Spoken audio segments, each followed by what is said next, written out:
Pozdrav.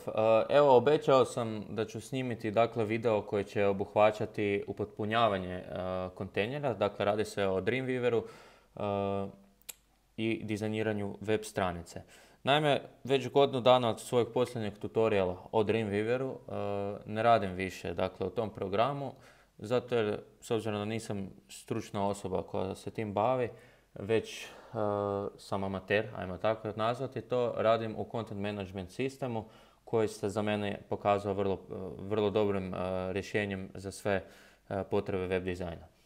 Prije nego što krenem na neki dio od te content management sistema, idem pojasniti ono što ste me zamolili svi, znači upotpunjavanje kontejnera i mijenjanje adrese web stranice. Idemo, krenimo znači redom. Ono što je bitno, osim samoga kreiranja kontejnera, bitno je kako popuniti i staviti sadržaj u taj kontejner. Samo malo da se pripremi na to, znači web design, sad ćemo mi vidjeti. Ja sam krenuo raditi u Dreamweaveru, ali se to pokazalo, kako da kažem, nisam na kraju dovršio Dreamweaver iz razloga jer mi je upravo upal taj content management sistem. Evo ga, idemo pogledati moju web stranicu koja je trebala biti objavljena. Dakle, evo ga, ovo je jedan od mojih pokušaja i uspješnih, ajmo reći, pokušaja. Normalno vidi se da je radio osoba koja se ne bavi s tim, to sam ja, naravno, jer po meni ovo je ok. Za vlastite potrebe i za neplaćanje i izdvajanje za dizajn web stranice koji košta danas, hvala Bogu, svi znamo koliko. Evo pogledajmo, recimo, mijenjanjem i klikanjem na neke u meniju, mijenja se sve. Znači, doslovno je to, ajmo reći, jedno odlično rješenje. Ovo ne radi još, to se sjećam da sam imao problema kontakt informacije, tu mi je također pošaljite nam upit. Znači, pošaljite nam upit, tu bi se kreirao, ajmo reći, PHP datoteka bi pokretala aplikaciju koja bi me kontaktirala u slučaju da netko me želi kontaktirati normalno. Evo, vidimo kako to izgleda. Normalno, slike se ne daju povećati, ali evo jednog primjera predivne galerije. Recimo, ovo je samo primjer. Izaberete album. Ja sam izabrao album i kliknem na sliku i slika se točno povećava. Znači, to je jedno super rješenje, bez ovih upitnika. Isprobao sam to, to je očito na local hostu problem. Dakle, web stranicu kada prebacite na svoj hosting, ovo se rješava, tako da to nije problem. Evo ga, to je što se tiče toga. Ajmo sad vidjeti situaciju kako uopće do toga doći. Znači, kud stavite kodove i kako stavite kodove. Idemo otvoriti ovu datoteku u Dreamweaveru, pa ćemo onda razgledati daljnje mogućnosti.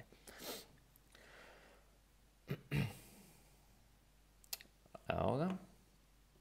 Vidimo kod, CSS, normalno style, sheet. Samo malo da otvorim. Evo koda, znači kontejner. Kontejner je ono što nas interesira. Kontejner započne, div tag, započne upravo tu, ali idemo pogledati gdje završava. Evo ga. On završava tu. Pa da, to je ono što sam zapravo i rekao, da svi kodovi moraju biti unutar tog kontejnera da bi to funkcioniralo. Jer ako ja stavim neki kod izvan tog kontejnera, sjetimo se priče. Znači priča je bila ako ja recimo ovo smanjim, sve se miče sa svim. Normalno. A da stavim recimo ovaj dio tu izvan tog kontejnera, dio bude se prekril, jednostavno više ne bude postojal, a da ne pričamo o tabletima i mobitelima koji imaju manji ekran pa da i manje inča, znači da kako bi otvorili uopće tu web stranicu i kako im bila čitljiva. To je što se tiče toga. Dakle, zapamtite, kod ide unutar ovoga. Evo, tu mi je jedan kod, tu mi je jedan kod, tu mi je jedan kod, uopće nije bitno, ali sve je unutra. I tu mi završava div tag od kontejnera, ali sve unutra tog div taga. S obzirom da već stvarno nisam poprilično dugo radio u Dreamweaveru, to je ono čega se sjećam i mogu vam reći da sam poprilično siguran da je to točno. Znači, ovo što sam ispričao, to je to. Sve ide unutar tog div taga, znači kontejner ili kako ga vi već god nazvali. Druga stvar je zapravo server. Ajmo sad vidjeti za server. Server, pogledajmo moju IP adresu, točnije moju adresu web stranice. File, users, moje ime, prezime, documents, Apple, installations, program i nebitno. Sad vama to možda na Windowsu zvuči C, dvije crtice, program files, x86, dalje, uopće nije bitno. Znači, to nije vaša adresa i normalno da tu web stranicu nitko ne vidi. Ono što bi vam sugerirao, da se oko tog ne brinete, već da razmišljate unaprijed kada stavljate linkove na web stranicu i da stavljate te linkove u domeni kako će se vaša domena koju planirate naravno kupiti zvati. Znači, recimo moja domena je tc.com.hr. I ja sad kad stavljam linkove slika, ja automatski stavljam, pdf.tc.com.hr. I to razmišljam unaprijed. Ali ove stvari, ovo ništa.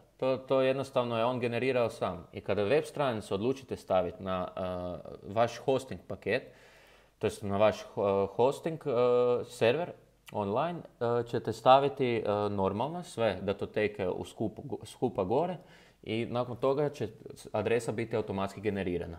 Bitno je da imate taj indeks HTML ili koji već datoteku vi. Znači, imam indeks HTML. Kada otvorim fotogaleriju, to mi je ovaj fotogalerija HTML. Naime, ja sam radio Dreamweaveru vrlo jednostavno. Znači, tu sam već. Samo malo. Idemo pogledati. Gledajte kako se zove. Manybar 1. On točno mi navodi što sam ja znači uveo kao kodove i kako uopće želim da mi ovaj meni izgleda. Evo, ja sam se odlučio za taj horizontalni meni i sve naravno da ja tu mogu mijenjati i pisati. Osim toga, ono što sam htio još napomenuti, a to je vama sigurno jako bitno, Dreamweaver ima ekstenzije. Svaki program jednostavno danas ima ekstenzije i ja koji ne kužim kodove, to je kužim ove div tagove, to mi je jasno, ali ne kužim, baš ja znam što je to CSS, ne znam, ili nešto sasvim deseto, nebitno, baš znam čemu služi PHP, ne znam. I ono zbog čega sam ja krenuo sa webom je zato jer je meni web stranica trebala, a nisam htio izdvojiti tolike novce da dam nekom čovjeku da mi dizajnira. Možda bi bolje od mene, to je sigurno bi bolje od mene dizajnirao, ali evo ga, ja ću vam sad pokazati recimo svoju web stranicu pa si mislite što je bolje. Dakle, ovo je moja web stranica koju sam sam kreirao i koju sam odlučio jednostavno uzeti si vremena i ovo odlično je ispalo. Dobro, sad ove pakulje je božićno je vrijeme, da ne mislite. Znači, od loga kojeg sam sam dizajnirao, normalno vidi se da nije profesionalno, to je čisti Photoshop, ništa posebno, ali web stranica jako se ponosim tim zato jer je ovo moja prva web stranica. Hvala Bogu pa je krenulo malo i dalje, jel da? Evo moje druge web stranice. Moja druga web stranica ovako izgleda. U potrebe puhačkog orkestra, znači jednostavno je baratati sa content management sistemom. Čuli ste za WordPress, čuli ste za Joomla, vjerojatno ste čuli za Drupal, to su sve content management sistemi u kojima nije potrebno znanja, ali potrebno je izdvojiti puno vremena da se to usvoji. Jer to je aplikacija koja upravlja sadržajem. Evo sad, na primjer, ja ću se spojiti na tečaj stranicu, od iza se spam u backend sučelje, utipkat ću svoj password i login podatke i evo nas unutra.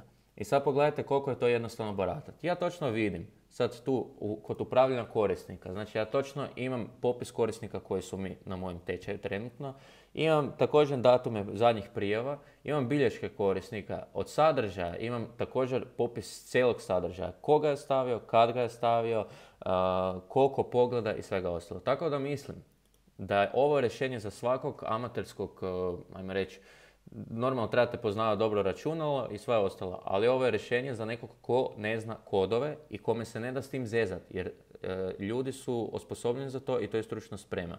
Znači, to je zvanje, web dizajner je zvanje koje ja nisam, a velika većina vas koja gleda moj tutorial nije došla tu zato jer da me sad tu ismijava ili ne znam šta, nego ste došli zato upravo iz razloga da vidite kako to radi jedan amater. Ja sam amater i zato kažem, za sve profesionalce možda pričam gluposti, ali će kužiti ovo što pričam u jednu ruku. Evo, to je to. Znači, to što se tiče content management sistema. Slobodno si pogledajte, stavit ću likove u description videu, pa pogledajte malo ove ostale upravljače tim web stranicama, pa ako imate pitanja, slobodno me kontaktirate. Evo da ne boljezgam dalje. Ono što je bitno, vidite da moj folder, to je moja mapa, se zove tečaj za odalike pri kraju. Znači, ta mapa cijela ide na moj hosting. Pogledajte što sadrži. Znači, HTML-ove, sve kako sam slagao. Fontovi koji su uključeni u moje stvari, skripte, sve, a ova mapa je jako bitna. Images, znači, ova mapa sadrži moje slike. Evo, ovo recimo nisu moje slike. Pogledajmo kako izgledaju. Ovo nisu moje slike, one su jako male. Ovo su slike samo za probu. Znači, nisu prave slike, ali to koristi ekstenzija i ne smijem ih dirati, jer ako ih maknem neće ovoga raditi. Pozadine stranice, evo, ovo sam ja sve radio u Photoshopu, dakle, web stranica, normalno pozadina je dovoljno bitna i treba znati što točno želite postići. Stranica ne smije biti nepregledna, stranica mora imati ok domenu i stranica mora biti upadljiva. Znači ono što je najbitnije mora biti jako, jako upadljivo. Ok, to je što se tiče toga. Dakle, rekao sam sve što vas je interesiralo više od toga. Znači, kako staviti u kontejner, sve je bitno da vam bude u kontejneru. Druga stvar, šta staviti, kako potpunjavati kontejner, rekao sam, to se zapravo tiče tih kodova. Znači, stavite div tag u kontejner i razmjestite gdje hoćete da stoji. Što je još bitno? Znači, IP adresa, to jest URL vaše web stranice se generira kada vaša web stranica je online. Točnije, kada vaša web stranica bude dostupna svim korisnicima. To je bilo to. I ako sam nešto propustio, kontaktirajte me, dole slobodno komentirate video, podijelite. I ako ima pitanja, znate kome se možete obratiti. Hvala na gledanju i želim vam sve najbolje za blagdane. Pozdrav!